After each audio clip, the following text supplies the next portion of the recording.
আছে তুমি জানো কি, জানলেও জীবনে কখনো তা মানো কি। সুন্নাত শুধু নয় মাজলুম সহায়, সুন্নাত হুদে জালিমের প্রতিরোধ।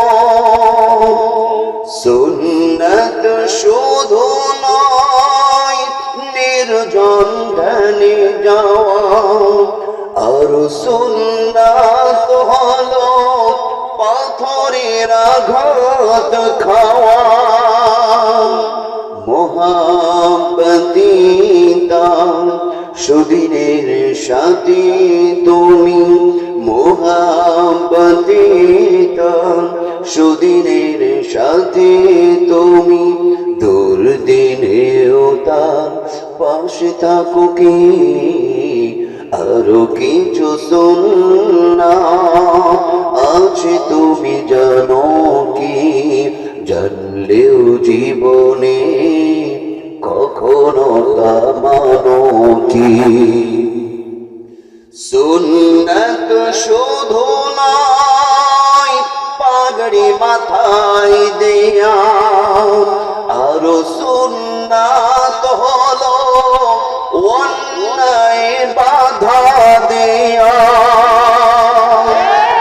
সুন্নাত শুধু নয় মেষ চড়াতে যাওয়া, আর সুন্নাত হলো রাষ্ট্রনায়ক হওয়া। মোহাব্বতি দাও সুদিনের সাথী তুমি, মোহাব্বতি দাও সুদিনের সাথী তুমি, সাইদের মতো করে পাশে থাকো কি। আরো কিছু সুন্নাত আছে তুমি জানো কি, জানলেও জীবনে কখনো তা মানো কি। আরো কিছু সুন্নাত আছে তুমি জানো কি, জানলেও জীবনে কখনো তা মানো কি। মুসলমান বিপ্লবী কণ্ঠে আরেকবার বলতে হবে, কথা বলুন ঠিক না ব্যাঠিক।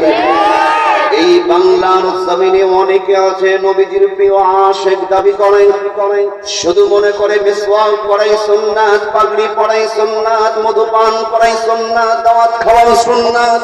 কিন্তু ইসলামের বাণী প্রচার করতে গিয়ে কিন্তু এই পৃথিবীতে দিন কায়েম করার জন্য রক্ত খেতে হতে পারে, পাথরের আঘাত খেতে হতে পারে, বুকের তাজা রক্ত জমিনে ঢেলে দিতে হতে পারে।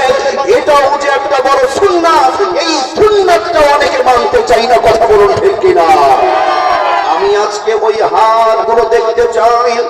আমরা শুধু দাওয়াত খাওয়া মধুপান করা সুন্নাতের মধ্যে সীমাবদ্ধ থাকতে চাই না।